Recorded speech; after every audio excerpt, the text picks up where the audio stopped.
ఇంకా చిన్న చిన్న కథలు, పెద్ద విషయాలు ఏం లేవు మీకు చెప్పేది. మీలాగానే చిన్న కథలు చెప్దాం మీ సారులాగా. గాంధీజీ గురించి కూడా ఒక 4-5 విషయాలు చెప్తాను అంతే, మీరు అవి గుర్తుపెట్టుకోవాలి. ఇందాక మేడం చెప్పినారు కదా, వీలైతే అవి ఆచరించాలి. ఓకేనా? నిశ్శబ్దంగా ఉండాలి. చూస్తా కదా. అయితే మహాత్మా గాంధీ చిన్నప్పుడు పేరు మోహన్ దాస్. అలా అడుగుతా నేను చెప్పాలి. మళ్ళా చిన్నప్పటి పేరు అంటే మోహన్ దాస్ అని చెప్పాలి. అందుకనే మీరు జాగ్రత్తగా వింటే చెప్తారు. ఎవరు చెప్తే వాళ్ళకి ప్రైజులు ఇద్దాం, సరేనా? మోహన్ దాసు 8వ తరగతిలో చదువుతున్నప్పుడు ఆయన కూడా కొంతమంది ఫ్రెండ్స్ ఉండేది. ఉంటారా లేదా? ఫ్రెండ్స్ ఉన్నారా మీకు? లేరా? ఆయన కూడా కొంతమంది ఫ్రెండ్స్ ఉన్నారు. కానీ అందులో వాళ్ళ ఇంట్లో మటన్ తినరు. వీళ్ళగారు కూడా కొన్ని ఇళ్ళల్లో మటన్ తినరు కదా, తింటారా? కొన్ని ఇళ్ళల్లో తినరు, కొన్ని ఇళ్ళల్లో వాళ్ళ ఇంట్లో కూడా తినరు. కానీ మటన్ తింటే చాలా బలం వస్తుంది, నువ్వు బక్కగా ఉన్నావు కదా, నీకేం చేతనైతే లేదు, మటన్ బాగా రుచిగా ఉంటుంది ఏమా. అయితే ఆయన తినేది నేర్పించండి అలవాటు. నమ్మకం లేదు, వాడు మాట మీద ఉండడు, చెప్తాడు, వాళ్ళ ఇచ్చేది లేదు. కాబట్టి నిజాయితీ సత్యం చెప్తే, మాట మీద నిలబడితే మిమ్మల్ని అందరూ నమ్ముతారు. ఓకేనా? వినాలి. కాబట్టి గాంధీకి అంత గొప్పవాడు కావడానికి కారణం ఏంటంటే సత్యం చెప్పడం. ఆయన గొప్ప మా పుస్తకాలు చదివితే తెలుస్తాయి కదా, పుస్తకాలు చదివి. గాంధీజీ ఒక 700 పుస్తకాలు చదివింది. ఎన్ని? 700. మీరు ఎన్ని చదివినరా? 10వ తరగతి పిల్లలు, 9వ తరగతి పిల్లలు, టెక్స్ట్ బుక్లు కాకుండా ఎన్ని చదివిరు? 7 అన్న చదివినరా, 10 అన్న చదివినరా? ఆలోచన చేయాల. ఆయన 30 పుస్తకాలు రాసిండు గాంధీ. ఆయన దగ్గర ఆశ్రమంలో 5000 పుస్తకాలు ఉన్నాయి. నిజంగా చెప్పాలంటే ఒక వ్యక్తి దగ్గర ఎక్కువ పుస్తకాలు ఉన్నాయి ప్రపంచంలో అంటే బాబాసాహెబ్ అంబేద్కర్. ఆయన దగ్గర 45,000 పుస్తకాలు ఉన్నాయి. పెద్ద లైబ్రరీ, 45,000. ఏడికి పోయినా మా పెట్టెలు పుస్తకాలు తెచ్చుకుంటారు. ఆయన అమెరికాకు లండన్ పోయినప్పుడు లైబ్రరీలో పొద్దున 8 గంటలకు పోతే రాత్రి 8 గంటల వరకు లైబ్రరీలోనే కూర్చున్నాయి. 12 గంటలు. అక్కడికి వెళ్ళి పిహెచ్డి చేయడానికి పోయి 2.5 సంవత్సరాల్లో 2 పిహెచ్డీలు చేసిండు ఆయన. 2 పిహెచ్డీలు అంటే 8వ తరగతి 9వ తరగతి లెక్క కావాలి. నిజానికైతే ఒక పిహెచ్డి చేయడానికి 6 ఏళ్ళు పడుతుంది. రెండింటికి 12 ఏళ్ళు పడుతుంది. ఆ 12 ఏళ్ళ చదువును 2.5 ఏళ్లలోనే చదివేసి. కాబట్టి ఆయన చదువుతూ పెట్టుడు తెలుసా మీకు? ఏమా అమ్మాయి వినండి, తలకాయలు వస్తారేమో అప్పుడే పొద్దున్నే వస్తే కోటి తలకాయలాగా వచ్చేస్తారు. స్టేట్లో కూర్చోండి ఒకసారి. ఏమే నడువుని పోయిన అప్పుడే మెల్లిగా వంగుతారు. వంగి వంగి వంగి తల భూమికి తగ్గుతుంది. ఓకే, అరగంట వినాలి కదమ్మా. వింటే మీకు తెలుస్తుంది. ముందు వినాలి, తర్వాత చెయ్యాలి. వినకనే పోతే ఏం చేయలేము. అంబేద్కర్ గురించి చెప్పి కదా, ఆయన చదువుతుంటే ఏమో పుస్తకంలో లీనమయ్యేది. లీనం అంటే ఇంకా ఏం చప్పుడైనా తినపడేది కాదు. ఆయన ఇంతకు ఎవరైనా వచ్చినా పోయినా, ఎవరైనా పిలిచినా కొంచెంసేపటికి అంటే అంతవరకు పుస్తకంలోనే లీనమై చదివేది ఆయన. కాబట్టి అట్లా చదివింది కనుకనే ఆయన రాజ్యాంగం రాసి. ఓకేనా? కాబట్టి అంత పెద్ద ఎత్తున ఆయనకు అంత తెలివి కానీ మేధస్సు కానీ రావడానికి ప్రధానమైన కారణం పుస్తకాలు చదవడం.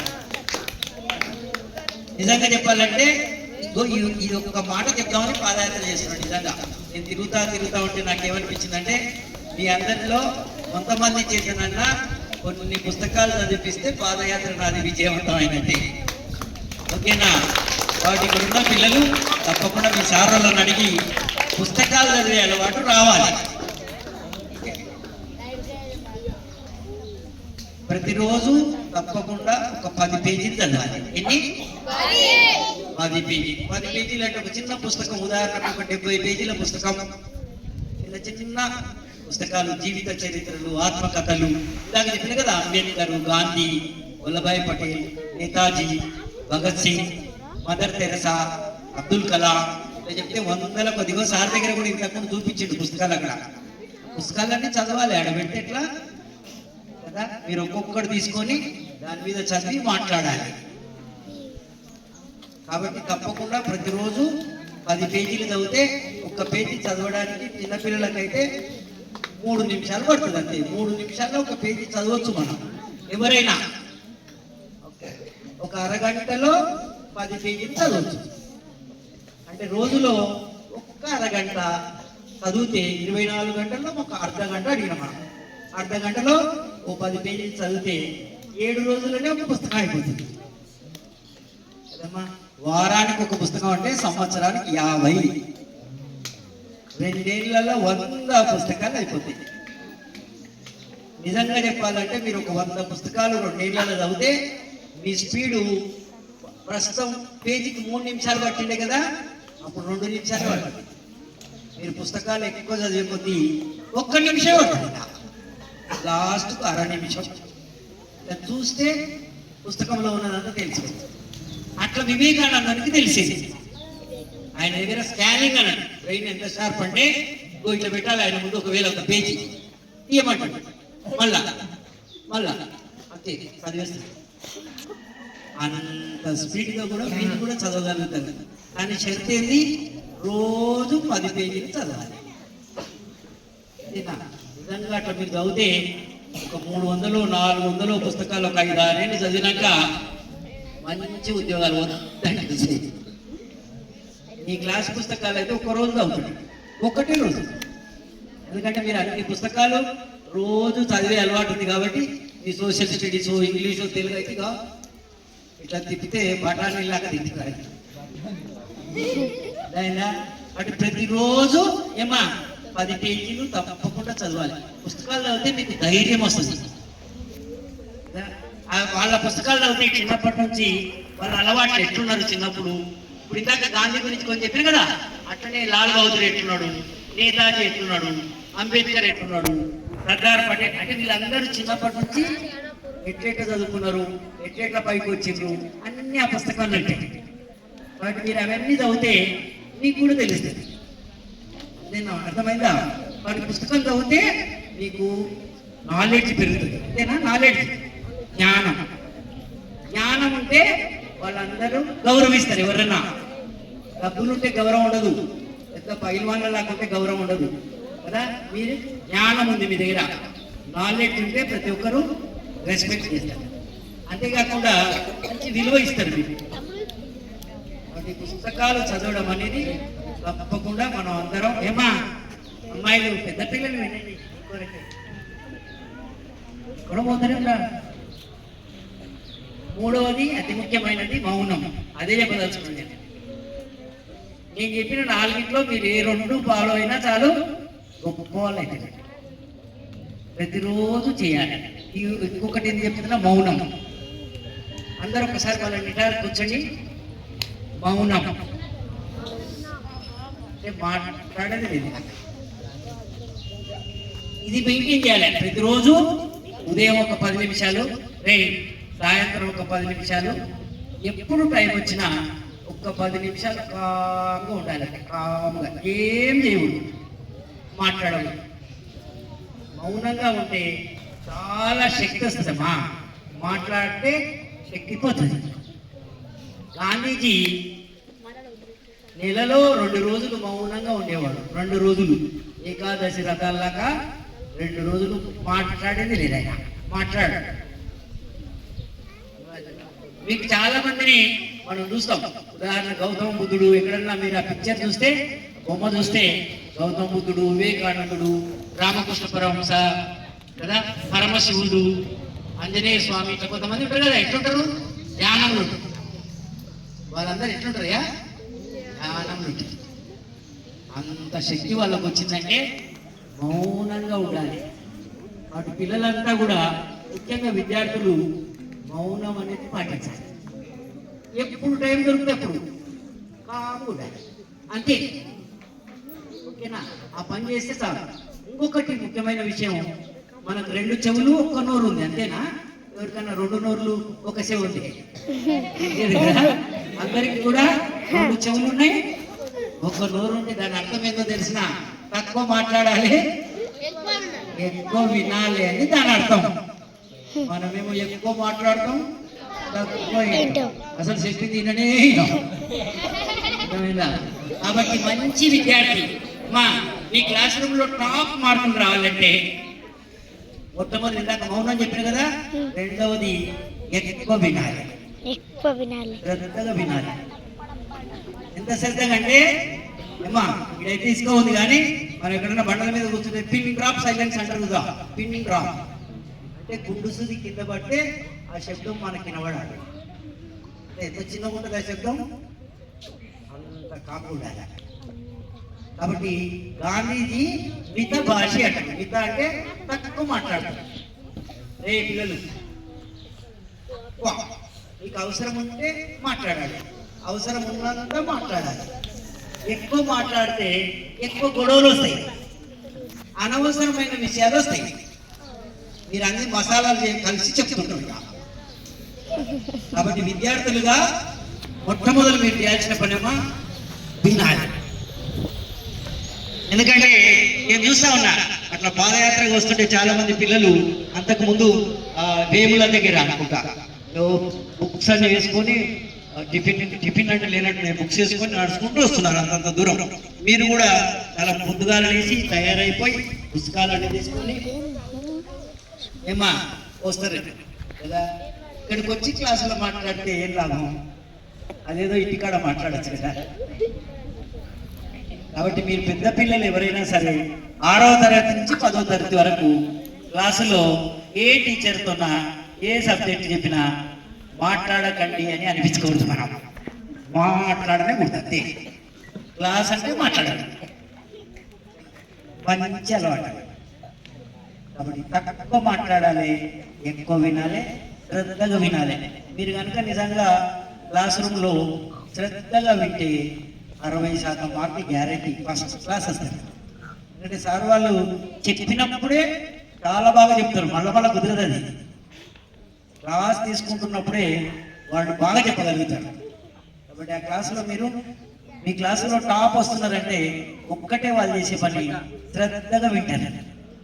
మనం వెనక బెంచీలో కూర్చొని మాట్లాడతాం, ఏమొస్తాయమ్మా మాట్లాడితే కాదు, అనవసరం. కాబట్టి ఈ టైంలో మీరు మాట్లాడకుండా శ్రద్ధగా ఒక్కసారి చదివితే, నేను చెప్పిన కదా 70% మార్కులు వస్తాయి. 4 సార్లు చదివితే శ్రద్ధగా విన్నాక 100% మార్కులు గ్యారెంటీ. 4 సార్లు చదవాలి, శ్రద్ధగా వినాలి. కాబట్టి అన్నిటికన్నా మంచి మీరు పిల్లలుగా చేయాల్సింది వినడం. మీరు ఎక్కువ మాట్లాడితే ఎదుటికి లాభం అవుతుంది, మీరు ఎక్కువ వింటే మీకు లాభం అవుతుంది. అంతేనా? మీరు మాట్లాడుతుంటే మీరే చెప్తారు కదా, ఆయనకు మీద పడి చెప్తారు, అవసరం లేదు. అర్థమైందా? మంచి అలవాటు. నిజంగా చెప్పాలంటే గాంధీ గారికి ఇంకొకటి మంచిది, సమయ పాలన. మనందరికీ తెలుసు టైం అంటే వాళ్ళ పోతే రాని టైమే, కానీ టైంకు పెద్ద విలువ ఇస్తలేము మనం. ఎందుకంటే ఊక వచ్చింది, దానికి ఒక 100 రూపాయలు 1 నిమిషానికి పెడితే అబ్బో చాలా ఖచ్చితంగా ఉంటుంది. మనం అందరికీ వస్తుంది అది. కానీ సమయ పాలన అంటే గాంధీ ఎట్లా చేసేవాడు తెలుసా? దక్షిణాఫ్రికా నుంచి ఒకసారి లండన్ వెళ్ళింది ఆయన. మళ్ళీ లండన్ నుంచి దక్షిణాఫ్రికా వస్తుంటే ఒక ఓడలో వస్తున్నాడు, ఓడ షిప్పు. ఆ షిప్లో ఏంటంటే ఒక పుస్తకం రాద్దాం అనుకున్నాడు, హిందూ స్వరాజ్ అని ఒక బుక్.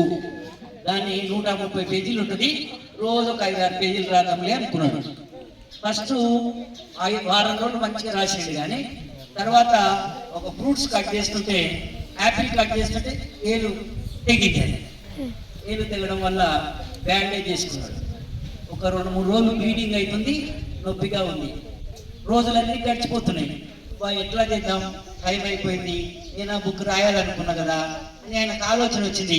ఎడమ చేత ప్రాక్టీస్ చేసి, ఎడమ చేత 1వ రోజు 2వ రోజు 3వ రోజు కొంచెం మెల్లమెల్లగా రాసి ఒక ఒక 4-5 రోజుల్లో కుడి చేతి ఎట్లా రాస్తే ఎడమ చేత కూడా అట్లే రాసి చివరికి దక్షిణాఫ్రికా వెళ్ళేటప్పటికి పుస్తకం రాయడం కూడా అయిపోయింది కదా.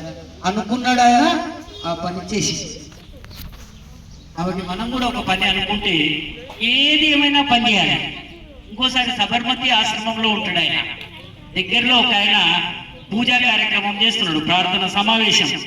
ఆ ప్రార్థన సమావేశానికి పిల్లలు 5:30 కల్లా రమ్మన్నాడు.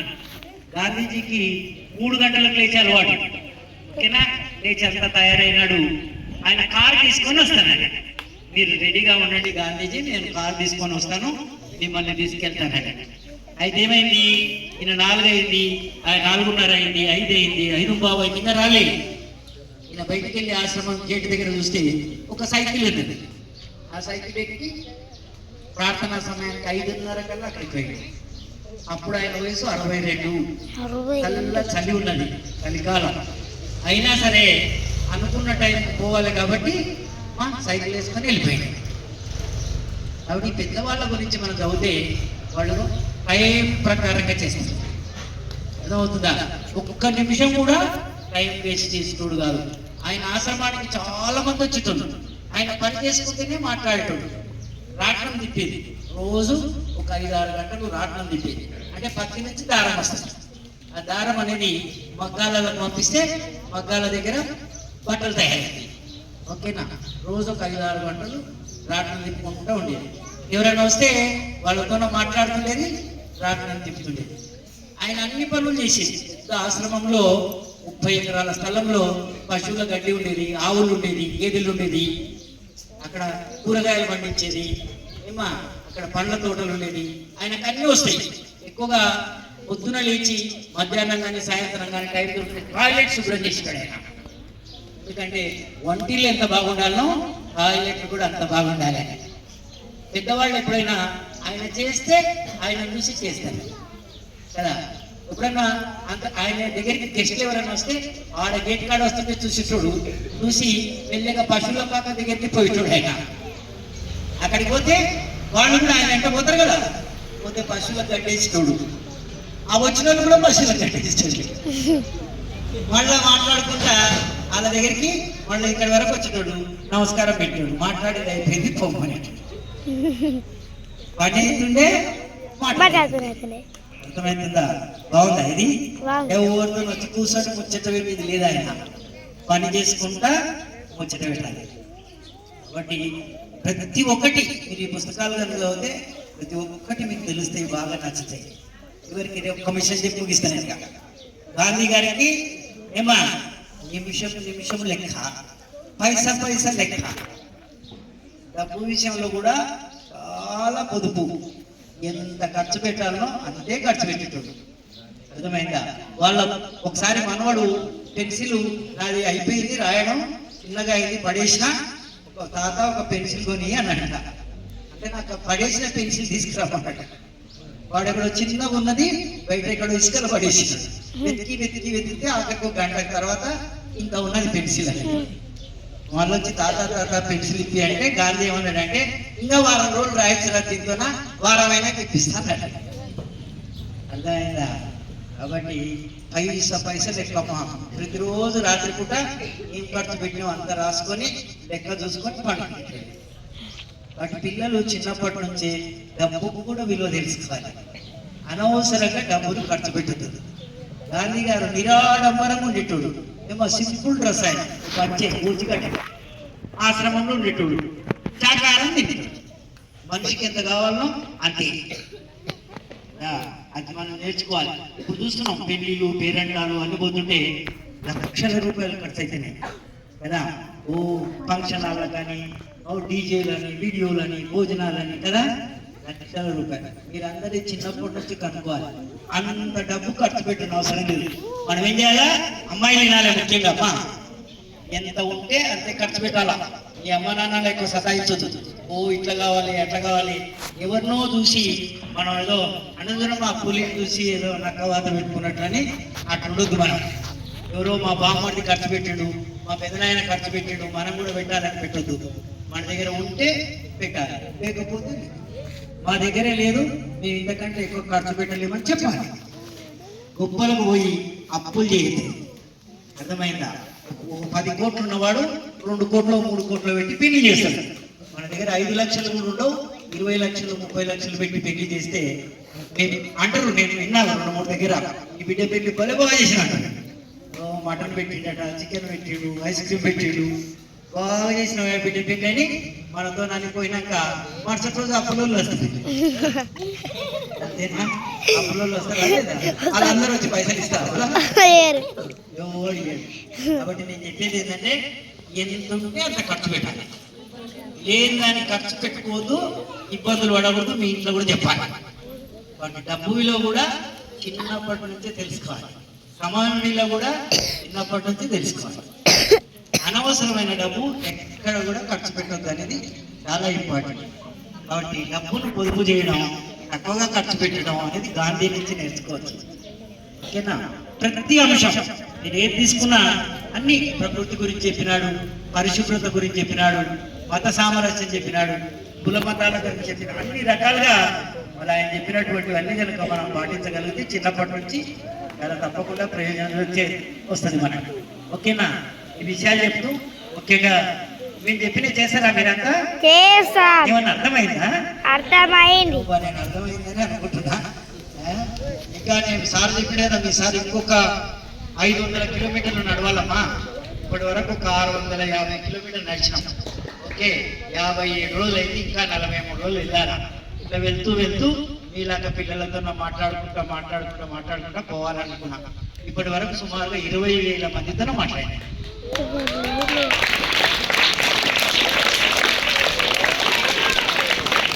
నిన్న ఒక్కరోజు 500 మందితో మాట్లాడా. కస్తూరిబా గాంధీలో 300 ఉన్నారు, మన హై స్కూల్లో 200 ఉన్నారు.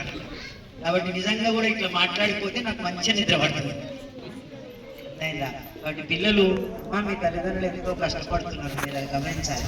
నేను చిన్న చిన్న స్టోరీ చెప్పిన. గాంధీ అన్న పైసలు పంపిస్తే ఖర్చు పెట్టలేదు. మీరు కూడా తల్లిదండ్రులు పైసలు పెడితే ఖర్చు పెట్టద్దు, మిగిలించాలి. అర్థమైందా? అనవసరమైనటువంటి దానికి డబ్బులు ఖర్చు పెట్టద్దు. వాళ్ళు ఎన్నో ఆశలు పెట్టుకున్నారు మీ మీద.